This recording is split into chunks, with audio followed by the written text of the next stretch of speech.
He noticed the silence first. Not the normal quiet of space, where machines hummed and lights whispered softly, but a heavier silence that followed him as he walked through the research wing. People, aliens of many shapes and colors, paused when he passed. Some watched with open curiosity. Others looked away too quickly. Humans were still new here, and new things always made the station uneasy. Evan Hale did his best not to stare back. He was tall for a human, but small compared to many species aboard the station. His uniform was plain, his job even plainer: environmental systems technician. He fixed air filters, adjusted temperature zones, and made sure that species from different worlds could breathe without thinking about it. It was quiet work. Invisible work. Evan liked it that way. Today, though, something felt off. As he reached Lab Sector 7, his wrist console chimed. A soft tone, not an alarm. He glanced down and frowned. Unscheduled request. From Dr. Silif. Evan slowed. Dr. Silif was not the kind of being who made casual requests. She was one of the station's leading xenobiologists, a respected member of the Varelian species, tall, willowy, skin-like smooth blue glass that shifted color with mood. Her kind communicated with posture and subtle vibrations more than words. She rarely spoke, unless necessary. And she had never contacted Evan directly before.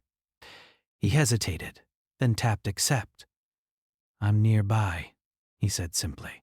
"Is something wrong with the lab environment?" There was a pause, longer than normal. "Yes," she replied. Her voice came through the console, soft and strangely uneven. "Please come inside." The lab doors slid open as he approached. Inside, the lights were dimmer than standard. Equipment lined the walls, floating displays showing complex data Evan did not understand. Silith stood near the center of the room, her long fingers resting on the edge of a console. Her skin shimmered faintly, pulsing in slow waves. Evan stopped just inside the doorway. "I can adjust the lighting or temperature," he offered.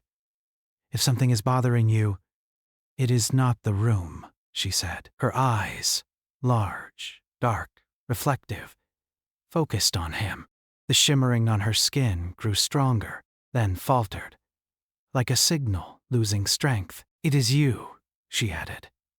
Evan blinked. "Me?" She nodded once. The motion looked deliberate, practiced.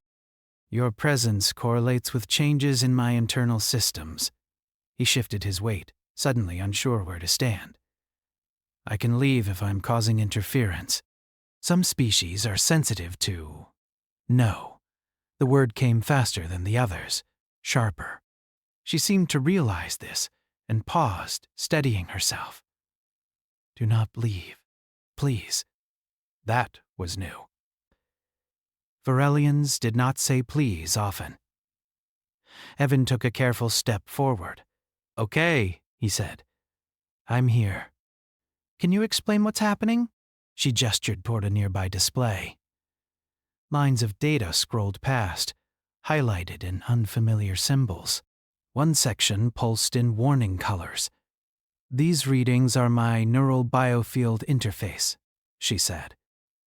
"It regulates cognition, emotional balance, and physical stability. It has been unstable." "Are you sick?" Evan asked. "No." Her skin darkened slightly, a Varelian sign of confusion. "Medical scans show no pathogens, no injury. But when you are near, the fluctuations decrease." He stared at the display, then back at her. "You're saying I make it better?" "Yes." The word hung between them. "That doesn't make sense," Evan said slowly.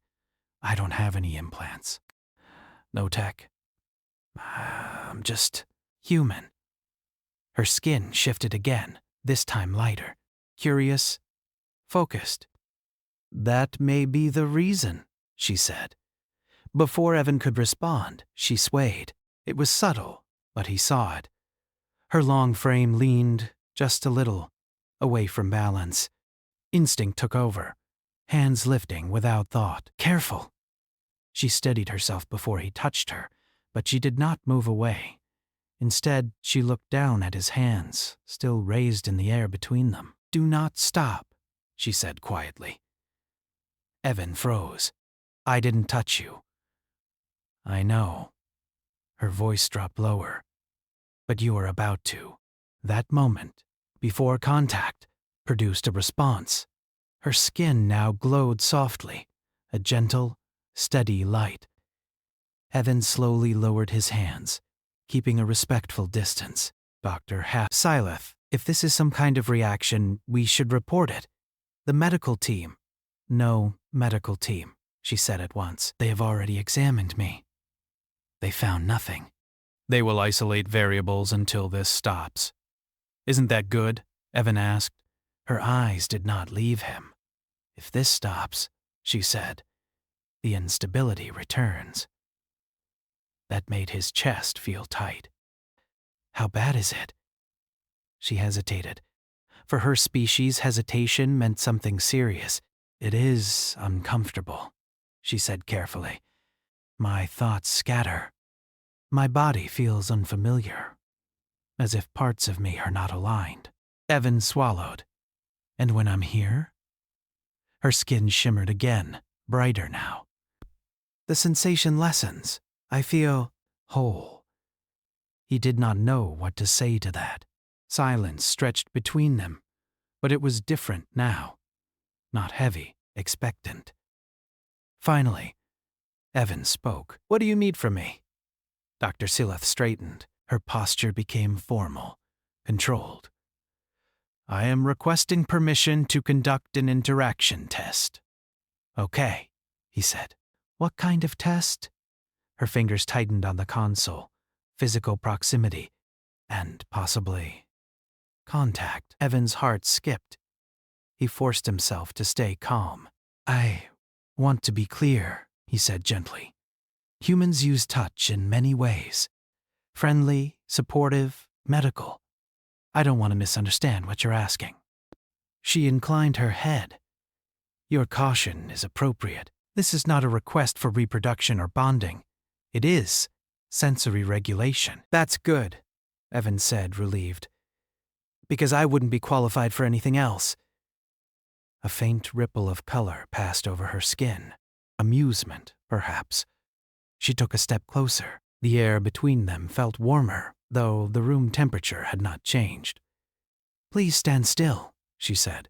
Evan did. She circled him slowly, watching the readings on her internal display. With each step, the warning colors faded. The pulsing steadied. Incredible, she murmured. Your nervous system emits a low-level electromagnetic pattern. It is unshielded, uncontrolled. Sorry, Evan said awkwardly. We don't come with off switches. That is evident, she replied. Yet this pattern resonates with my own biofield. It dampens excess feedback. She stopped in front of him, close enough now that he could see the fine patterns in her skin, like light beneath ice. May I proceed? She asked. Evan nodded. Tell me what to do. For now, she said, nothing. She lifted one long finger and hovered it near his arm. Not touching, just close. The reaction was immediate. Her skin brightened, the light smoothing into a calm, even glow. She inhaled sharply, a sound Evan had never heard a Varelian make. There, she whispered. Evan felt it too, a strange pressure in the air, like standing near a quiet engine. It wasn't unpleasant, just present. Is that okay? He asked. Yes, she said. More than okay. Her finger trembled. I am experiencing unfamiliar sensations. Bad ones? Evan asked quickly. No. She paused, searching for words. Strange ones.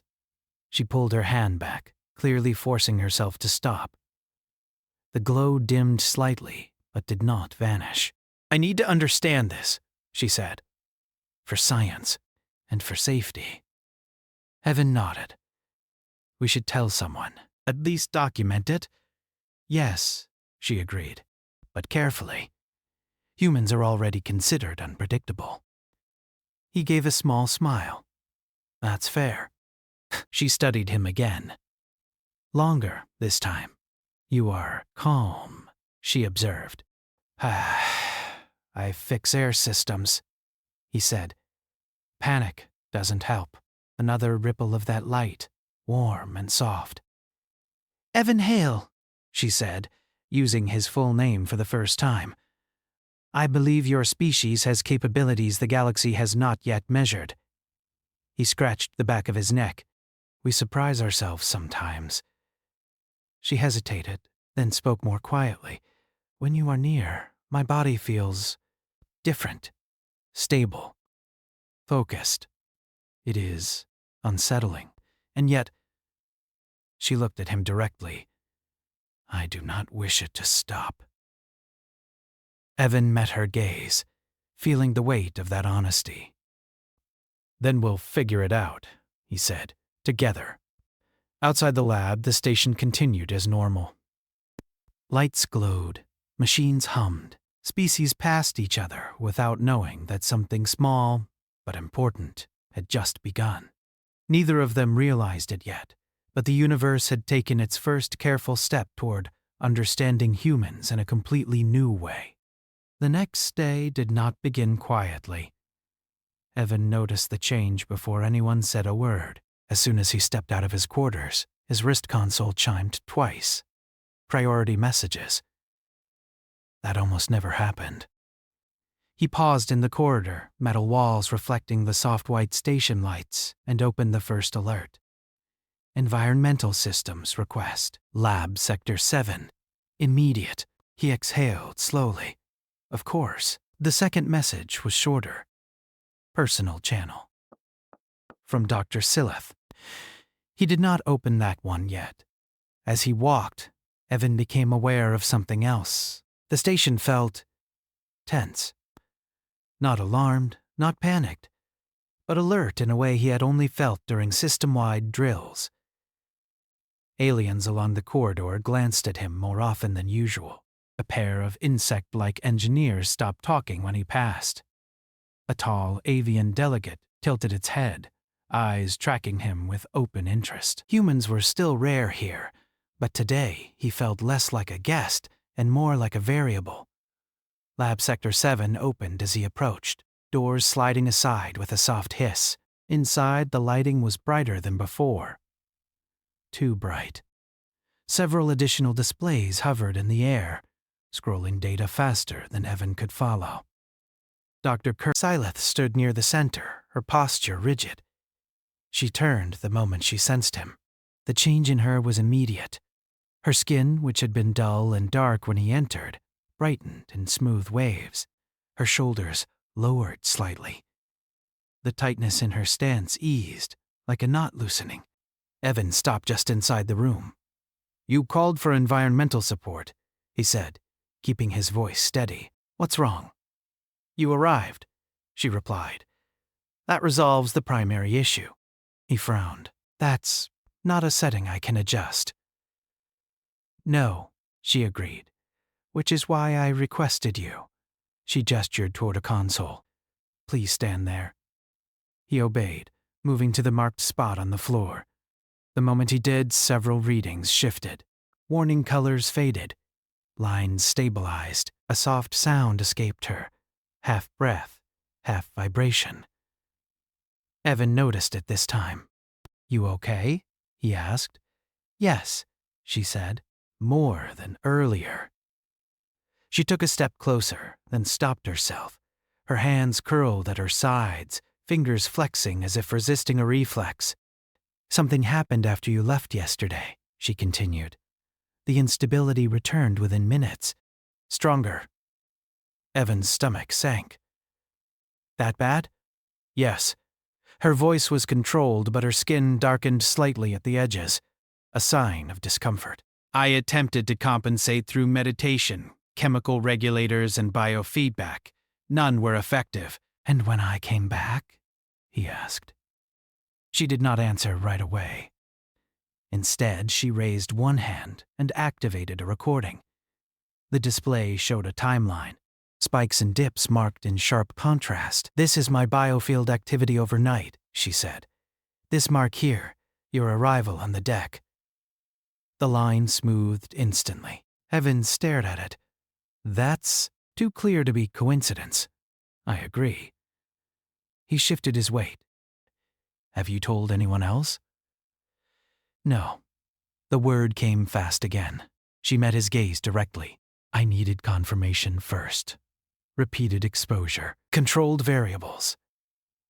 "And I'm the variable," Evan said. "Yes." She paused. "You are also the solution." That made him uncomfortable in a way he could not fully explain. "I don't like being someone's fix," he said quietly, "especially if we don't understand why." "Neither do I," she replied, "which is why this must be handled carefully." She stepped closer again, slowly this time, watching her internal display. Evan felt that strange pressure return, the quiet, invisible presence in the air. Her skin brightened. "Your nervous system is remarkably active," she said. "Humans are constantly emitting microsignals, emotional, sensory, subconscious. We call that being alive," Evan said. A faint ripple of color moved across her skin. Amusement again. "For my species," she said, "such signals are tightly regulated. Touch is restricted. Emotional resonance is dangerous. It can overwhelm." "But not with humans?" Evan asked. She tilted her head. "That is the question." Before either of them could say more, the lab doors slid open. Two figures entered. One was a tall, crystalline being, Evan recognized as Administrator Kale, the station's oversight authority. The other was a small, floating medical drone, its sensors already active. Dr. Syleth stiffened. The glow of her skin faltered. Evan felt it too, not physically, but instinctively. Whatever this was, it was about to stop being private. "Dr. Syleth," Administrator Kale said, voice resonating like struck glass. "Your medical logs triggered an anomaly alert?" Her hands clenched. "I disabled external access," she said calmly. "You attempted to," Kale replied. "The station overrides personal research blocks when health risks are detected." The administrator's multifaceted eyes shifted to Evan. "Human technician Evan Hale. Your presence here is noted." Evan straightened. "I was requested for environmental diagnostics." Kale did not contradict him. "So the logs indicate. However, the correlation patterns are unusual." The medical drone drifted closer, scanning Dr. Syleth. As it did, Evan saw her shoulders tense. The glow dimmed further. Without thinking, he took a small step toward her. The effect was instant. Her skin brightened again. The readings on the nearby display stabilized. The drone paused mid-air. Administrator Kale turned fully toward Evan. "Repeat that movement," Kale said. Evan hesitated, then took another step, placing himself closer to Dr. Cash. Syleth sighed. "Not touching, just near." The drone emitted a low chime. "Fascinating," Kale said. "The human's proximity alters the subject's biofield state." Dr. Syleth looked torn between relief and alarm. "This is not a threat," she said quickly. "There is no harm." "That remains unproven," Kale replied. "Humans are classified as emotionally volatile. Their species relies heavily on physical contact. This could be an unintentional influence." Evan felt heat rise in his chest. "With respect," he said carefully, "I'm not doing anything on purpose." Kale's gaze remained fixed on him. Intent is irrelevant to outcome. The medical drone shifted position, attempting to move between them. The moment it did, Dr. Syleth gasped. Her glow flickered violently. The reading spiked. Evan reacted without thinking. He stepped fully beside her, close enough that his arm brushed the air near her shoulder. "Stop," he said sharply. The word echoed more than it should have. The drone froze.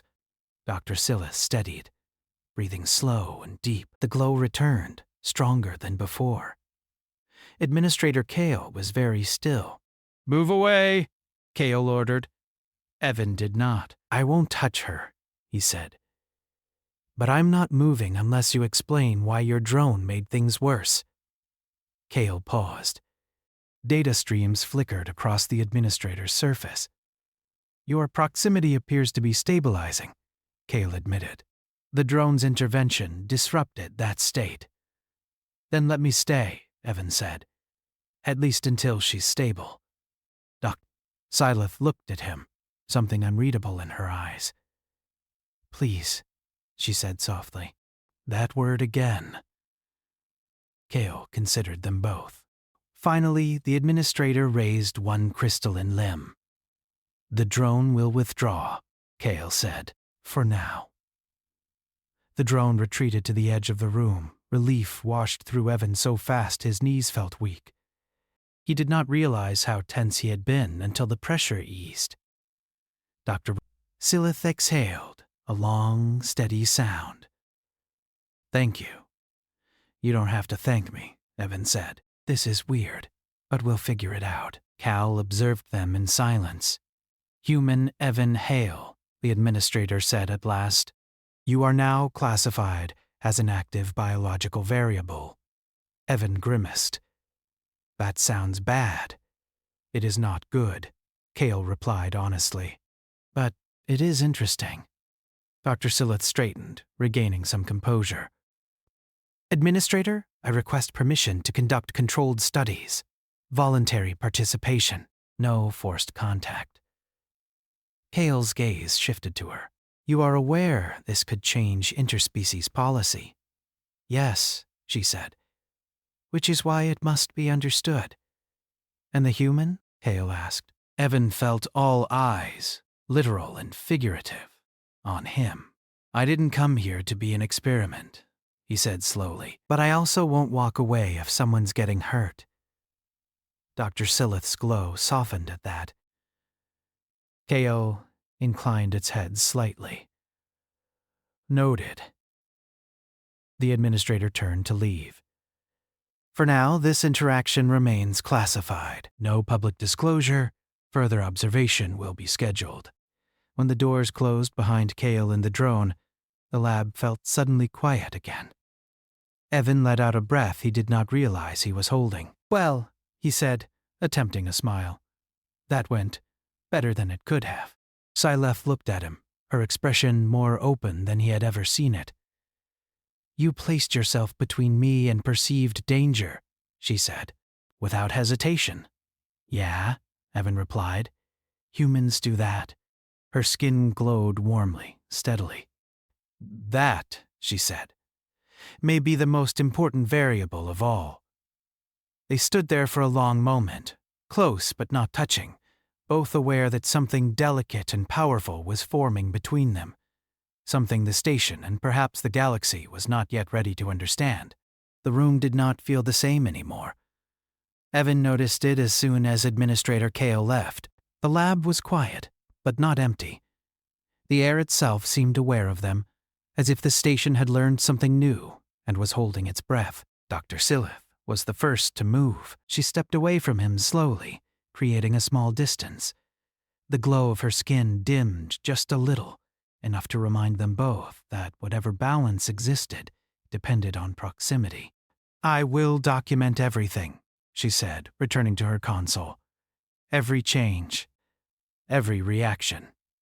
"That's probably smart," Evan replied, "before someone decides to shut this down." She paused at that. "You believe they will?" "I believe new things scare people," Evan said, "even scientists." Her fingers hovered over the controls. "That is accurate." Data began to scroll again, but now it was calmer, ordered. Evan leaned against the wall, trying not to think too hard about the fact that simply standing there made a difference. After several minutes, Dr. Silith spoke again. Your emotional state has shifted.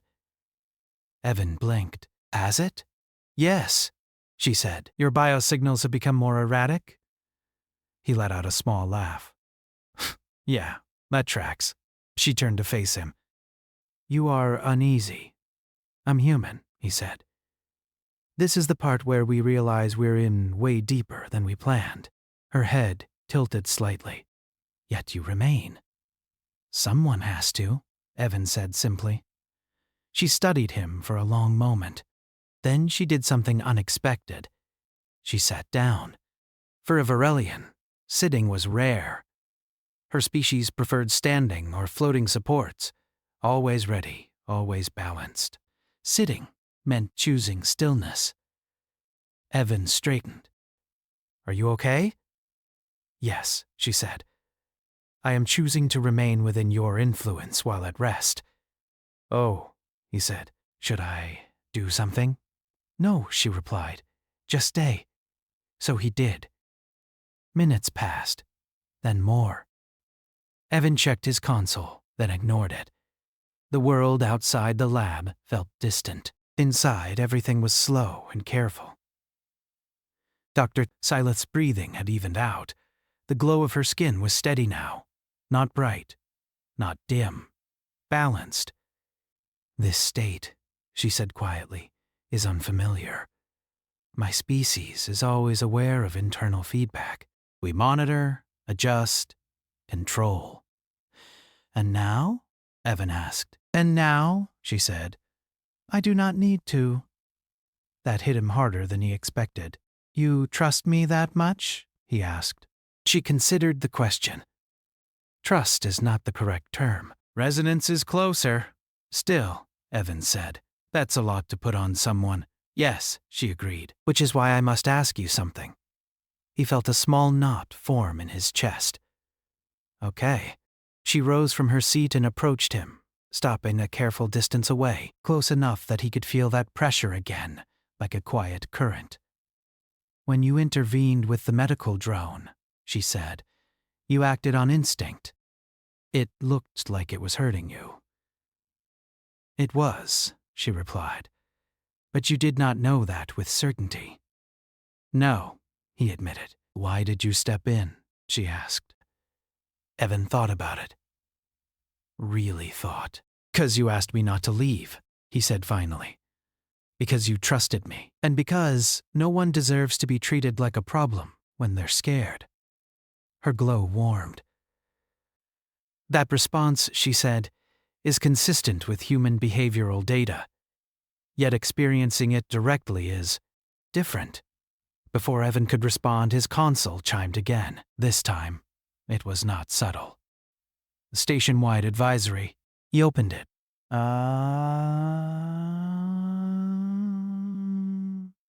We might have company. Dr. Salith's posture tightened. Who? Security oversight, Evan replied. They want to assess human-related anomalies. Her glow flickered. That terminology's concerning. Yeah, Evan said. It usually is. Moments later, the lab doors opened again. This time, 2 security officers entered, both non-human, armored, alert. They scanned the room, their gaze landing on Evan almost immediately. Human Evan Hale, one of them said. You are requested to step away from Dr. Silith. Evan did not move. On what grounds? He asked. Medical uncertainty, the officer replied. Potential influence risk. Dr. Silith stepped forward. I object. The officers turned toward her.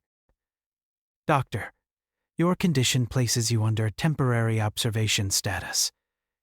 And my condition improves in his presence, she said firmly. Your data supports this. Correlation is not approval, the officer replied. Evan felt that heat in his chest again. If you pull me away and something happens to her, that's on you. The officers hesitated. They had not expected that. Silith looked at Evan, surprise clear in the way her skin brightened. You are not obligated to confront them. Maybe not, Evan said, but I'm not letting them treat you like equipment. Silence filled the room. Finally, one officer spoke again. We will compromise. Evan raised an eyebrow. I'm listening. You will remain, the officer said, but under supervision, no physical contact. Continuous monitoring. Dr. Seleth glanced at Evan. This is acceptable. Evan nodded. Works for me. The officer stepped back, activating a passive monitoring field. It hummed softly, non-invasive but watchful. When they finally left, the tension drained from the room like air from a sealed chamber. Evan sagged slightly. Okay, he said. That was a lot. Dr. Seleth looked at him with something new in her expression. Respect. Your species is more resilient than projected, she said. We've had practice, Evan replied. As the hours passed, they continued testing. Distance, orientation, emotional states. Each time the results were the same. Evan's presence stabilized her. Calm spread outward from him. Subtle, but measurable. At one point, Dr. Seleth stopped recording. There is one variable we have not tested, she said. Evan glanced up. What's that? Deliberate contact, she replied. He stiffened. We agreed. Yes, she said quickly. No unplanned action. That is why I am asking. She held out her hand. It trembled slightly, not from fear, but from intensity. For my species, she said, this is not casual, but the data suggests it may be significant. Evan looked at her hand, then at her face. Are you sure? He asked. Yes, she said. And I trust you to stop if it becomes harmful. Slowly, carefully, Evan reached out. Their hands did not touch right away. He paused, giving her time to pull back. She did not. When his fingers finally made contact with her skin, the reaction was immediate. The monitoring field flared, data spiked, then smoothed into the most stable readings yet. Seleth gasped softly. Not in pain. In wonder. Her glow brightened, warmer than ever before. Evan felt it too. A deep sense of grounding, like standing on solid earth after floating too long. This, she whispered, is extraordinary. Still okay? Evan asked, his voice low. Yes, she said. More than okay. They held contact only a moment longer before gently separating. The glow lingered. Outside the lab, the station continued its routines. But inside, something fundamental had shifted. Evan knew it. Dr. Seleth knew it. And somewhere in the layers of monitoring systems and silent observers, the station knew it, too. Humans were not just unpredictable. They were stabilizing. And that realization was about to change everything. The station did not keep secrets for long. Within one cycle of the contact test, the monitoring systems flagged the results as statistically impossible. Stability levels that Dr. Seleth's species rarely reached even in controlled environments were sustained for hours. The data did not scream danger. It whispered something worse. Change. Evan felt it before anyone told him. He woke that morning with a tight feeling in his chest, the kind that came before bad news. His console was already active. Messages stacked one over another. Restricted access notice. Schedule adjustment. Mandatory evaluation. He sighed and sat up. Here we go. By the time he reached Lab Sector 7, the corridor outside was crowded. Not with people, at least not visibly, but with systems. Passive scanners. Security fields. Observation nodes embedded into the walls. Someone very high up was paying attention now. Inside the lab, Dr. Seleth stood very still. Her skin was dimmer than Evan had seen it since the first day. Not unstable, but guarded, controlled. "You feel it too," she said as he entered. "Yeah," Evan replied. "We've officially become a situation." She turned toward him. The moment their eyes met, a faint warmth returned to her glow, not as strong as before, but noticeable. "You should not have come so quickly," she said. "You asked for me," Evan replied, "and they were going to drag me here anyway." That earned him a small shift of color, wry appreciation. Before either of them could speak again, the lab doors opened. This time, it was not security. The council had arrived. 5 representatives entered, each from a different species. Tall, small, solid, fluid. Power walked in many forms, but it always felt the same. Heavy, pressing down on the air. Administrator Kale followed behind them. "Begin," Kale said simply. One of the council members, a broad, stone-skinned being, turned toward Dr. Sileth. "You are aware that your recent findings have caused concern." "They have caused interest," Dr. Sileth corrected. "Concern is an emotional interpretation." Another council member, thin and shimmering, shifted. "Human emotional influence is already a documented challenge in shared environments." Evan crossed his arms. "I'm standing right here, you know." "Yes," the shimmering one said. "That is part of the issue." Dr. Sileth stepped forward. "With respect, this discussion should include the human perspective." Kale raised a limb. "It will, in time." Evan clenched his jaw, but stayed quiet. The stone-skinned council member spoke again. "Doctor, your data suggests that prolonged human proximity creates a stabilizing effect on your physiology. Is this correct?" "Yes," she said, "and not only mine. Preliminary projections indicate similar effects in other high-feedback species." The room shifted at that. "That would mean," one council member began. "Dependence," another finished. Evan felt his stomach drop. "That is an assumption," Dr. Sileth said sharply. "Not a conclusion, but a likely one," Kale replied. "If humans provide involuntary regulation, and prolonged exposure could alter social balance." Evan finally spoke. "Or it could help people." The council turned toward him as one. "You are a single individual," the stone-skinned member said. "Your intentions may be benign. Your species' impact may not be." "We don't control this," Evan said. "We're not projecting something on purpose. We just bar." "That," said the shimmering council member, "is precisely the concern." Silence fell. Then Dr. Sileth did something none of them expected. She moved closer to Evan, not touching. Just close enough that her glow strengthened, steady and calm. "This is my choice," she said. "I am not being influenced against my will. I am not diminished. I am improved." Kale watched closely. "Your readings support that claim," the administrator admitted. "But choice becomes complicated when relief is involved." Evan understood that too well. "If this feels like a drug," he said quietly, "then take it away. If it feels like support, maybe don't." The council murmured among themselves, low and tense. Finally, Kale spoke. "We will conduct broader testing." Dr. Sileth stiffened. "With consent?" "Yes," Kale said. "And under supervision." Evan's heart sank.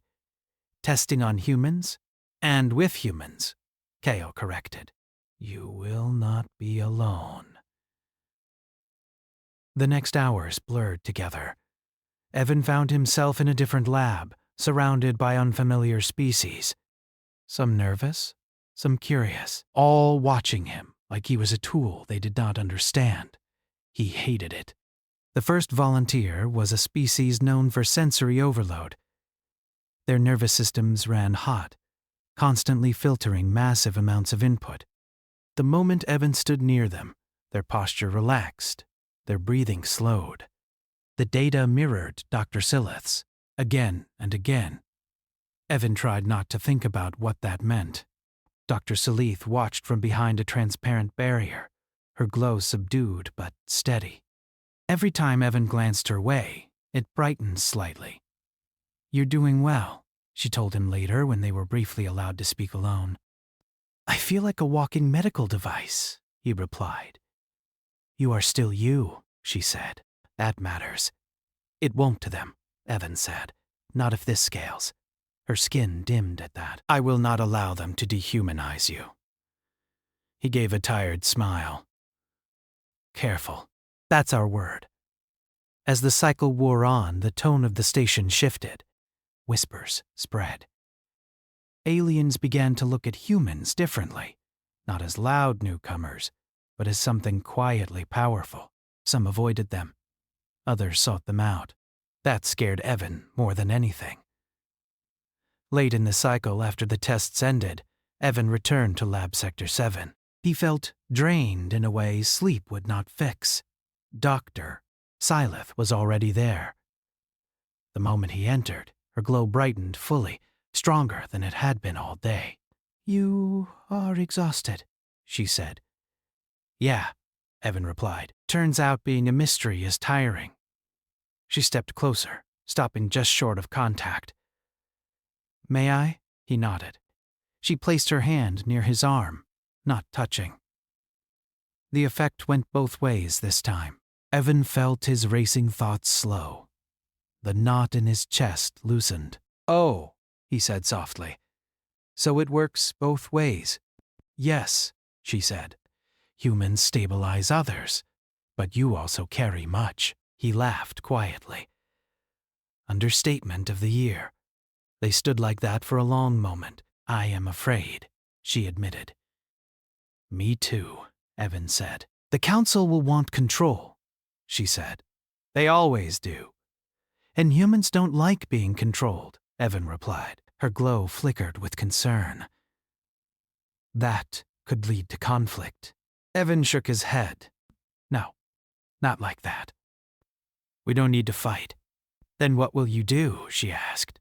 Evan looked around the lab, at the tools, the data, the quiet proof of what humans were, without trying. "We'll show them we're not a resource," he said. "We're a choice." Dr. Silith studied him, then nodded slowly. "That may be the most human answer possible." Outside, the station lights dimmed into rest cycle. Inside, two beings from different worlds stood together, aware that the galaxy had noticed them, and that whatever came next would redefine what it meant to need one another. And for the first time since humanity joined the stars, humans were not feared for their strength. They were feared for their kindness. The final decision did not come with alarms or announcements. It came quietly, the way real changes often did. Evan was in Lab Sector 7 when his console chimed with a priority seal. Not a warning, not a summons, a notice. That alone made his shoulders tense. Dr. Silith noticed immediately. "You received it?" she said. "Yeah," Evan replied. "I think this is it." The lab was calmer than it had been in days. No security fields hummed in the walls. No observers lingered behind glass. The station, for the first time since everything began, felt like it was waiting instead of watching. He opened the message. Council resolution. Attendance requested. Voluntary presence acknowledged. Evan exhaled. At least they're still calling it voluntary. "That is progress, Dr. Knight," Silith said. They walked together through the corridors, not touching but close enough that her glow remained steady. Others noticed. They always did now. Some aliens stepped aside respectfully. Others watched with open curiosity. A few looked uneasy. Humans had become something new in their minds. The council chamber was larger than Evan remembered.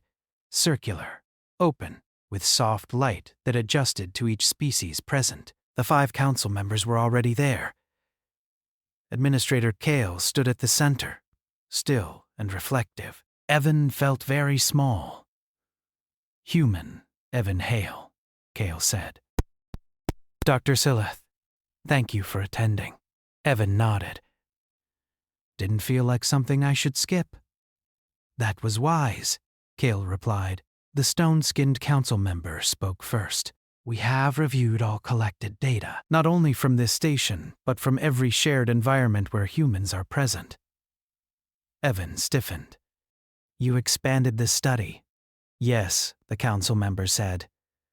Without interference, without manipulation. And? Evan asked. The shimmering council member answered. The results are consistent. Dr. Sileth's glow brightened slightly. Human proximity, the council member continued, reduces neurological stress in several species. Emotional volatility decreases. Cognitive clarity increases. But, the stone-skinned one added, there is no evidence of coercion. No loss of agency. Evan felt a breath leave his chest he did not realize he was holding.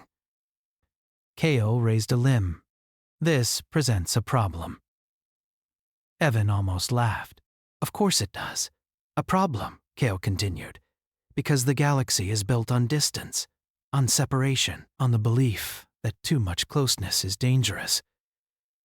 Dr. Sileth stepped forward. And yet your own data shows that distance is harming us. Silence followed. Finally, Cale spoke again. The council has debated 3 possible responses. Evan braced himself. Restriction. Cale said, control, or acceptance. The words echoed in the chamber. We have rejected the first 2, Cale said. You... what? The stone-skinned council member inclined its head. Restriction would cause harm. Control would violate interspecies ethics. The shimmering one added, and both would provoke human resistance. Evan smiled faintly. You're learning. Cale's surface rippled. A sign Evan had learned meant dry acknowledgement. Therefore, we have chosen acceptance. Dr. Sileth's glow brightened fully now, warm and steady. What does that mean? Evan asked carefully. It means, Cale said, that humans will not be classified as a resource, tool, or corrective force. Evan relaxed a fraction. It also means, Cale continued, that humans will be recognized as a stabilizing presence by nature, not by intent. The council chamber felt very still. You will not be required, Cale said, but you will be welcomed. Evan swallowed. And if humans say no? Then no it is, Cale replied. Choice remains yours. Doc. Sileth turned toward Evan, her expression open, unguarded. They listened, she said softly. For once, Evan replied. The stone-skinned council member addressed them both. Dr. Sileth, your advocacy was influential. She inclined her head. I spoke only the truth. And you, the council member said, turning to Evan, changed the framework by refusing to act like a solution. Evan frowned. I didn't do anything special. You did, Cale said. You stayed human. That hit harder than any praise. The council dismissed them soon after. No applause, no ceremony. Just a quiet understanding that something fundamental had shifted. As Evan and Dr. Sileth left the chamber, the station felt different, lighter. Not because problems were solved, but because fear had loosened its grip. They returned to Lab Sector 7 one last time. This place started everything, Evan said, looking around. And ended it, Dr. Sileth replied. At least this phase. They stood near the console where they had first noticed the data stabilize. The memory felt distant now, like the beginning of a long journey rather than an accident. You know, Evan said, I should probably go back to fixing air filters. She looked at him. Will you? He considered it. Yeah. Someone has to make sure everyone can breathe. Her glow softened. That is very human of you. Silence settled between them, comfortable and familiar. There is something I wish to say, Dr. Bear, Syleth said after a moment. Okay, Evan replied. When I first experienced your presence, it frightened me, she said. Not because it was harmful, but because it revealed how much effort my species spends holding itself together. Evan nodded. We do that too. We just pretend we don't. Her glow warmed. You remind others that it is acceptable to lean. He smiled. Only if it's okay to lean back sometimes. It is, she said without hesitation. They stood closer now, not touching, but no longer careful about the distance. Evan, she said, using his name again. What will humans do with this? He thought about that. About all the humans he knew. Loud, quiet, stubborn, gentle. We'll argue, he said. We'll mess it up sometimes. But mostly, we'll just keep showing up. That may be enough, she said. Outside the lab, life continued. Species moved through corridors together. Conversation sounded softer. Laughter carried a little further. Humans were no longer just newcomers. They were anchors. Not because they were strong, not because they were smart, but because they knew how to stand close to someone and let them feel less alone. As Evan left the lab, he felt tired, but in a good way. The kind of tired that came after doing something that mattered. The galaxy had not changed overnight. But it had learned something important. Sometimes, the most powerful thing a species can offer is not technology, or weapons, or knowledge. Sometimes, it is simply the ability to be there. And humanity, it turned out, was very good at that.